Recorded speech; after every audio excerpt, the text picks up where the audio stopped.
देखो किस तरीके का आया है। अब पहला क्वेश्चन देखो किस तरीके का घुमा के पूछा गया है, तो भैया इन सब चीज को करके चलो और इसी तरीके का एमसीक्यू आप बढ़िया लेवल पे तैयार करो, ठीक भाई। और समय मिलता है तो मैं आपको इंपॉर्टेंट क्वेश्चंस भी कराऊंगा। तो अगला पॉइंट जो मेन इंपॉर्टेंट चीज था वो मैं आपको बताना चाहता हूं, ये आपके इंग्लिश में है। तो ये जो मिड टर्म में जो सबसे पहले हाफ ईयरली बोलते थे, इनके अंदर जो ऑफिशियल पेपर आया है वो मैं आज आपको बता देता हूं कि एमसीक्यू कैसे तैयार करना है। बस आपको इस तरीके का एमसीक्यू तैयार करना कि जिससे आप सीधा सीधा अच्छा क्वेश्चन कर पाओ। पहले 20 मेरे भाई आप क्लास 11th के जो पॉलिटिकल का पेपर देने वाले हो मेरे भाई, आपको पता है कि उसके अंदर में कि जो सबसे ज्यादा किसकी क्वांटिटी होने वाली है एमसीक्यू की, तो वही एमसीक्यू जो प्रीवियस ईयर में मेरे भाई याद रखो इंपॉर्टेंट आपके पॉलिटिकल में कुछ भी नहीं है, सारी चीजें इंपॉर्टेंट है। क्योंकि मैं आपको पॉइंट बता दूं, जितने भी 6 के 6 चैप्टर आपके आ रहे हैं ये सारे चैप्टर अपने आप में एक कोर पॉइंट है। चाहे आप वहां से इलेक्शन कमीशन से लेके आप सीधा पहले चैप्टर तक की बात करो, कॉन्स्टिट्यूशन तक की, मेरे भाई सारे इंपॉर्टेंट टॉपिक है। बट मैं आपसे एक पॉइंट बताना चाहता हूं,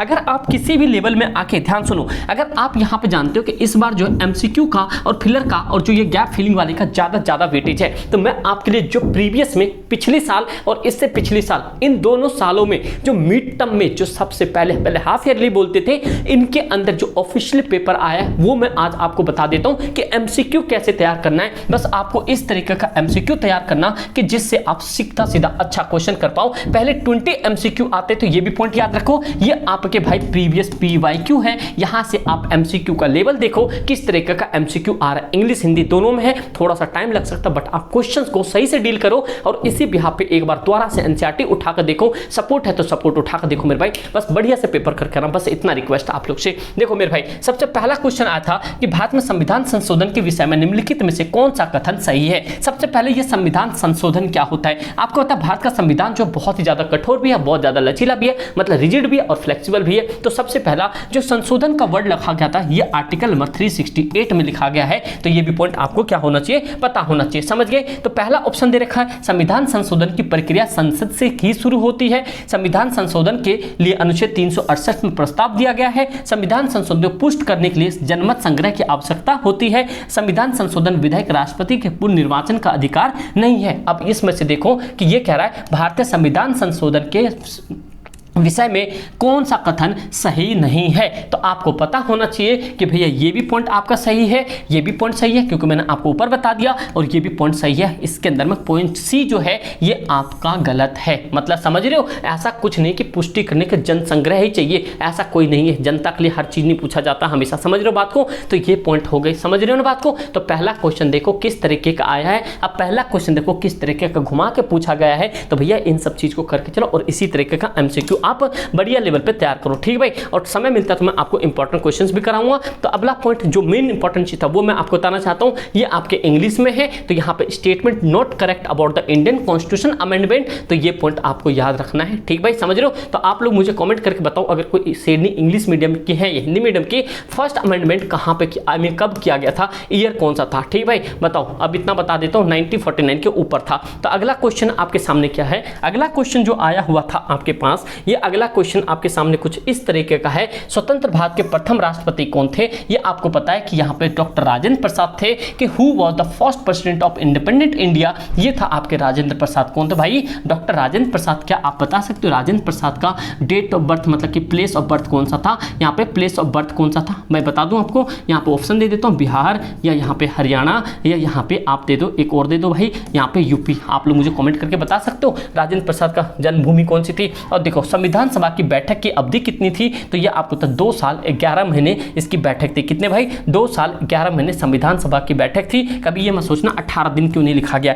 ठीक भैया, ऐसा मत सोच लेना, ठीक है। अगला पॉइंट देखते हैं यहाँ पे, चौथा क्वेश्चन है डॉक्टर वी आर अम्बेडकर संविधान सभा के डैश थे। अब देखो B R Ambedkar was the chairman of dash drafting committee में ही, कहाँ पे, ड्राफ्टिंग कमेटी प्रारूप समिति के अध्यक्ष थे। तो ये इस तरह के क्वेश्चंस करके चलो भैया, अगर पेपर में अच्छे नंबर लाना चाहते पॉलिटिकल में, क्योंकि आप नए आए हो, आपने सारी चीजें पढ़ ली, कॉन्फिडेंस तो बहुत तगड़ा होगा। क्वेश्चन अब इसके ऊपर देख लो कि भैया पेपर प्रीवियस में कैसा आया है, समझ रहे हो। ये सारे फाइल बजा कर रखे थे मेरे भाई, इसलिए आपको मैं यहाँ पे करवा रहा हूँ, समझ रहे हो। अगला पॉइंट नेक्स्ट 5वां क्वेश्चन है, निम्नलिखित में से कौन सा सिद्धांत फ्रांस के संविधान से नहीं लिया गया है। मतलब कि which of the following principles has not adapt from the constitution of France, France के कॉन्स्टिट्यूशन से नहीं लिया गया है। देखो भाई ये आपने स्वतंत्रता लिया, बंधुत्व लिया, समानता लिया, ये मौलिक अधिकार नहीं लिया, क्योंकि हमने फंडामेंटल राइट्स जो है किससे लिया है, ये यूएसए से लिया है। तो ये भी पॉइंट आपको बता देना है कि भैया फंडामेंटल राइट्स यहाँ से लिए है। राइट नाउ कितने हमारे देश के अंदर, मतलब हमारे पास कितने फंडामेंटल राइट्स हैं, आप लोग मुझे कमेंट कर बताओ। 5 हो गया, 6 हो गया, 7 हो गया,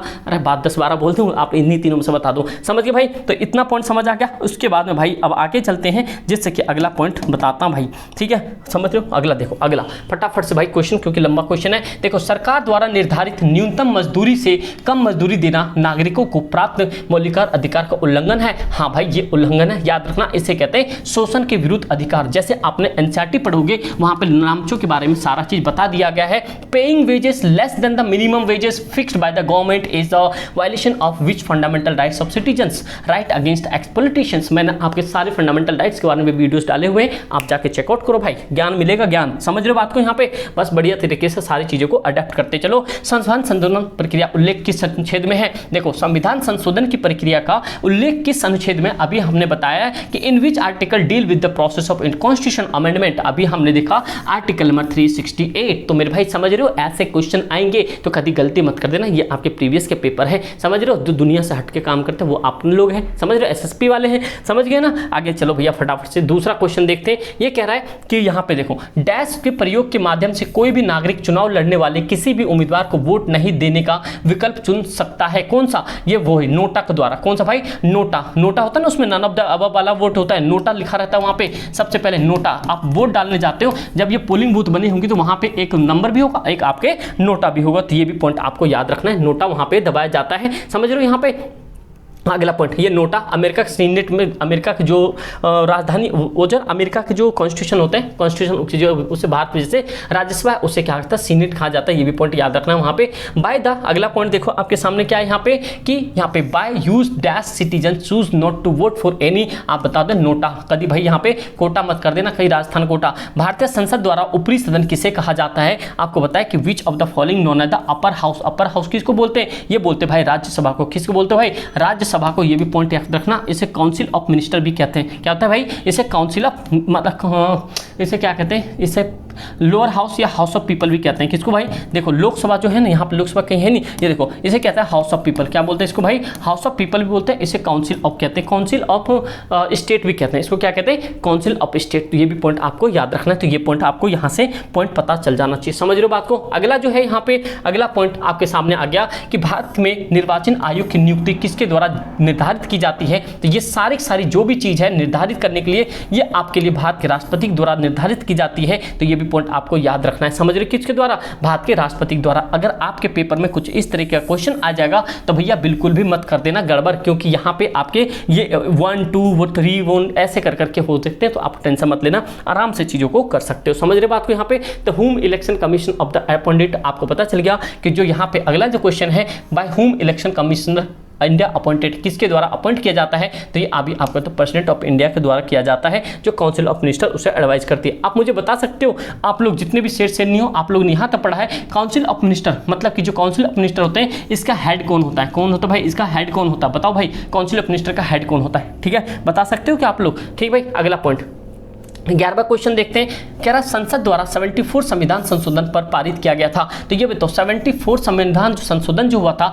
ये किस चीज पे पारित किया गया था? यहाँ पे ऑप्शन थोड़ा सा मामला है भाई गड़बड़, तो ये बता दो आप क्या था। 74 कॉन्स्टिट्यूशन अमेंडमेंट जो हुआ था कब हुआ था? तो आप बताओ यहाँ पे, इसमें तो ऑप्शन दे नहीं रखा, तो 1992 अपोर्ट कर देना इसमें, ठीक है। और 73 किसके होता? 1993 में। एक बार आप मैच ऑन कर लेना भाई, थोड़ा सा डेट का कंफ्यूजन सा लग रहा है, ठीक है। अगला पॉइंट है यहाँ पे कि पंचायती राज को मजबूत बनाने के संविधान संशोधन डैश कुल विषयों को 11वीं सूची में दर्ज किया गया। ये भाई 29 थे। कितने थे भाई? 29 थे। तो ये पॉइंट एक नया क्वेश्चन है, तो ये भी पॉइंट आपको याद रखना है। समझ रहे हो? अगला पॉइंट देखते हैं, यहाँ पे इस तरीके का पॉइंट है। अगला क्वेश्चन है आपके सामने, which constitution is the top level of the 3 tier Panchayati Raj? 3 tier Panchayati Raj में सबसे ऊपर कौन होता है? तो ये भाई होता है जिला परिषद। क्या? जिला पंचायत। कौन सा होता है भाई? यहाँ पे जिला पंचायत होता है। ये भी पॉइंट आपको याद रखना है। अगला क्वेश्चन आपके सामने है, अगला क्वेश्चन है आपके सामने, महात्मा गांधी द्वारा डैश पुस्तक लिखी गई थी? तो आप सबको पता होना चाहिए महात्मा गांधी द्वारा कौन सी पुस्तक लिखी गई थी? हिंद स्वराज। कौन सा भाई? हिंद स्वराज। और आपको पता है इसी के अंदर में ये कब बोल उठे थे? जब ये साउथ अफ्रीका से वापस आ रहे थे। कहाँ पे?